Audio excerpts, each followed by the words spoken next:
Halo semuanya. Selamat datang kembali di channel ini, tempat kita menyelami peristiwa-peristiwa bersejarah dan mengungkap kisah yang membentuk dunia kita. Hari ini kita akan mengupas salah satu konflik paling rumit dan kontroversial di abad ke-20, Perang Vietnam. Perang ini bukan hanya pertempuran di medan Perang Vietnam, tapi juga tontonan global yang memengaruhi politik, masyarakat, dan budaya internasional. Mari kita bahas lebih dalam. Perang Vietnam, atau yang dikenal di Vietnam sebagai Perang Perlawanan melawan Amerika, berlangsung dari 1 November 1945 hingga jatuhnya Saigon pada 30 April 1975.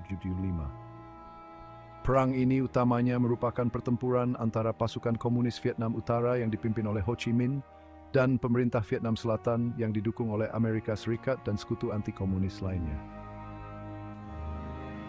Tapi, mengapa AS terlibat? Setelah Perang Dunia II, dunia terpecah belah oleh Perang Dingin.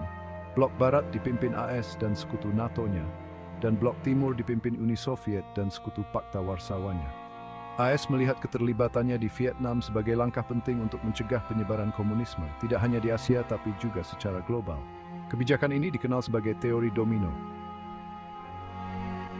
Perang semakin memanas setelah insiden Teluk Tonkin yang kontroversial pada tahun 1964.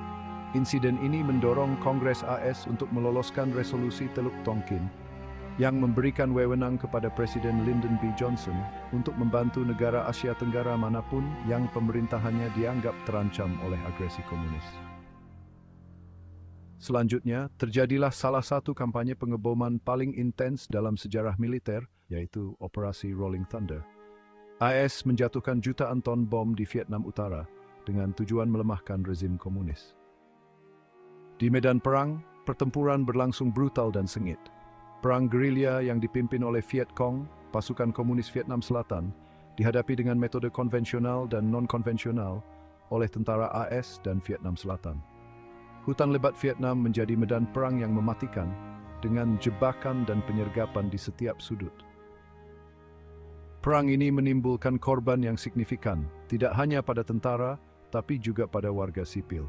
Pembantaian My Lai, di mana ratusan warga sipil Vietnam Selatan yang tidak bersenjata dibunuh oleh pasukan AS, berdampak besar pada opini publik dan mengintensifkan protes anti-perang, terutama di Amerika Serikat. Seiring berjalannya waktu, perang ini semakin tidak populer, memicu gerakan anti-perang yang signifikan, ditandai dengan protes besar-besaran dan seruan untuk perdamaian.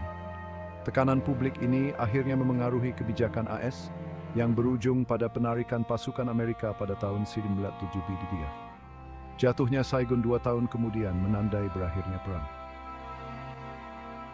Dampak Perang Vietnam sangat besar. Perang ini menghasilkan Vietnam yang bersatu di bawah kendali komunis, perubahan dalam kebijakan luar negeri AS, dan penataan ulang politik global. Selain itu, perang ini meninggalkan luka psikologis dan fisik yang mendalam pada para veteran dan warga sipil, yang masih terasa hingga hari ini.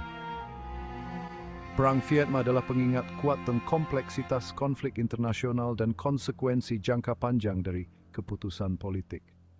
Ini adalah bab dalam sejarah yang mengajak kita untuk merefleksikan harga perang dan nilai perdamaian. Terima kasih sudah menonton. Jika kalian menemukan ulasan ini bermanfaat, pastikan untuk menekan tombol like dan subscribe untuk konten sejarah yang lebih mendalam. Sampai jumpa di video berikutnya.